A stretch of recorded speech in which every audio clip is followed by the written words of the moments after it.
आयुर्वेदिक दवाइयाँ कब तक खाना चाहिए? अक्सर लोगों के मन में ये क्वेश्चन होता है।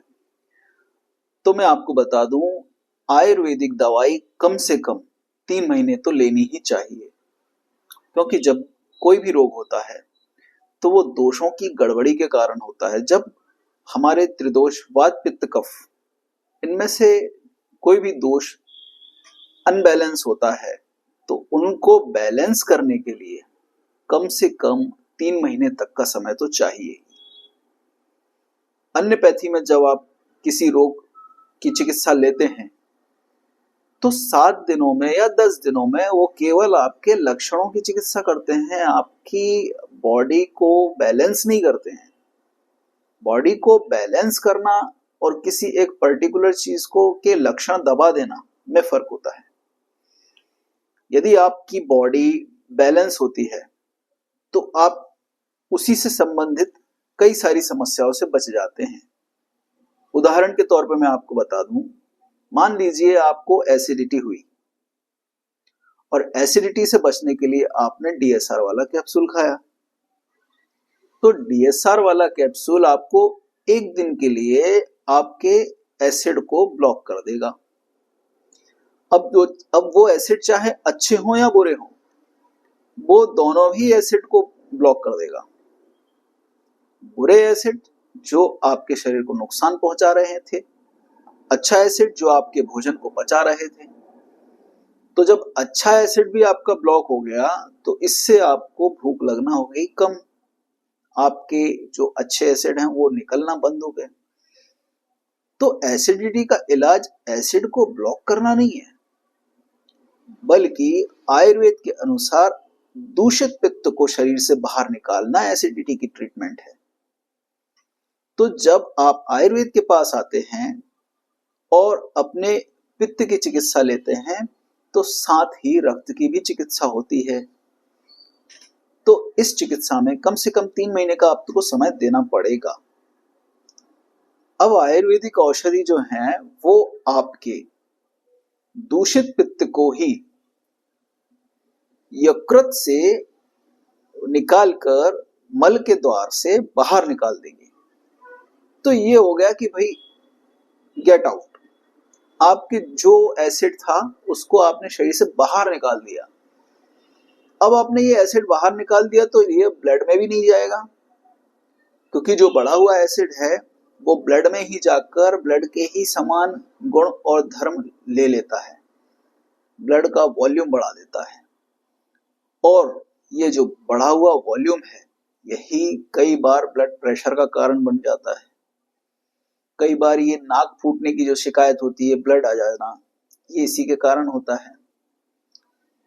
तो ये मैं एक उदाहरण के तौर पे आपको बता रहा हूं।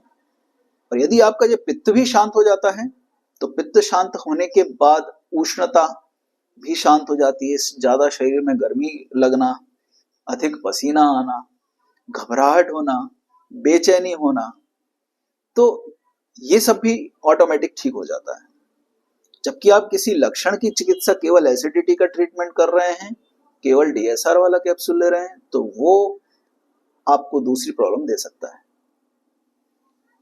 एक और चीज, कई लोग आज हम अपने घर में देख रहे हैं एसिडिटी की गोली, थायराइड की गोली, शुगर की गोली, बीपी की गोली जीवन पर्यंत खा रहे हैं। डॉक्टर को भी पूछेंगे कब तक खाना है, डॉक्टर भी आपको यही कहेगा जीवन पर्यंत आपको दवाई खानी है। तो ये दवाइयां आप जीवन पर्यंत खाने के लिए तैयार हैं, लेकिन हजारों वर्ष पहले हमारे आयुर्वेद में स्वस्थस्य स्वास्थ्य रक्षणम, यानी कि स्वस्थ व्यक्ति के स्वास्थ्य का रक्षण करने के लिए औषधियां निर्धारित की गई हैं, जिन्हें देश, काल, ऋतु, वय यानी उम्र, इनके हिसाब से वैद्य चयन करके आपकी प्रकृति के अनुसार आपको देता है।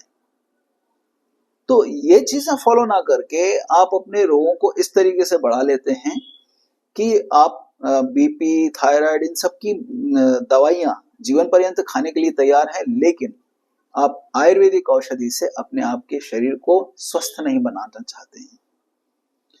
वहीं आप जो इंश्योरेंस हैं, पॉलिसीज हैं, वो बड़ी बड़ी महंगी महंगी ले लेते हैं, लेकिन आप वैद्य के पास जाने का कष्ट नहीं करते हैं। यदि आप वैद्य के पास जाएंगे तो वो आपके दोषों के अनुसार आपकी चिकित्सा करेगा। जैसे अभी सर्दियां चल रही हैं, कॉन्स्टिपेशन बढ़ता है, लोगों के अंदर रुक्षता बढ़ती है, लोगों में रुक्षता आती है। तो यदि आप किसी एक वैद्य के पास जाते हैं तो वैद्य आपको एक पर्टिकुलर दोषों के हिसाब से आपकी चिकित्सा करता है। यदि आपको कॉन्स्टिपेशन है तो वात पित्त कफ इनमें से किसी एक प्रकार का हो सकता है। वो कौन से प्रकार का वो वैद्य ही बता सकता है, इसका चयन आपको नहीं करना है। अब आपके दोषों के हिसाब से वो आपको एक पर्टिकुलर लैक्सेटिव देगा आयुर्वेदिक, जो आपके दोषों को बैलेंस भी करेगा और दूषित पित्त को भी बाहर निकालेगा। तो इससे दो काम हो रहे हैं, बॉडी भी डिटॉक्स हो रही है और मोशन भी हो रहा है, ब्लड भी प्योर हो रहा है। हमें निरंतर रस और रक्त का शोधन करते रहना चाहिए। इसके लिए आयुर्वेद में बहुत अच्छी औषधियां हैं। यदि आप इनका शोधन करते जाएंगे तो आने वाली जो नेक्स्ट धातुएं हैं वो अपने आप प्योर होती चली जाती हैं, और वो प्योर होती हैं, उससे आप शरीर का आपका स्वस्थ रहता है, ऊर्जावान रहता है, आप लॉन्ग टर्म तक स्वस्थ रहते हैं। और जब कभी इमरजेंसी में बीमार पड़ जाते हैं तो बाकी की जो दवाइयां हैं, जो एलोपैथिक की मेडिसिन है, जो जब व्यक्ति कभी आईसीयू में पहुंच जाता है तो वो भी अच्छे से लगती हैं आपकी बॉडी में। और जो लगातार एंटीबायोटिक खाते रहते हैं, जो आंख बंद करके मेडिसिन खाते रहते हैं, उनको वो दवाइयां ही दी जाती हैं आईसीयू में और वो फिर असर करना बंद कर देती हैं। तो इसीलिए आपको बहुत हद तक जरूरी है ज्यादा से ज्यादा आयुर्वेद पर डिपेंड हो। धन्यवाद।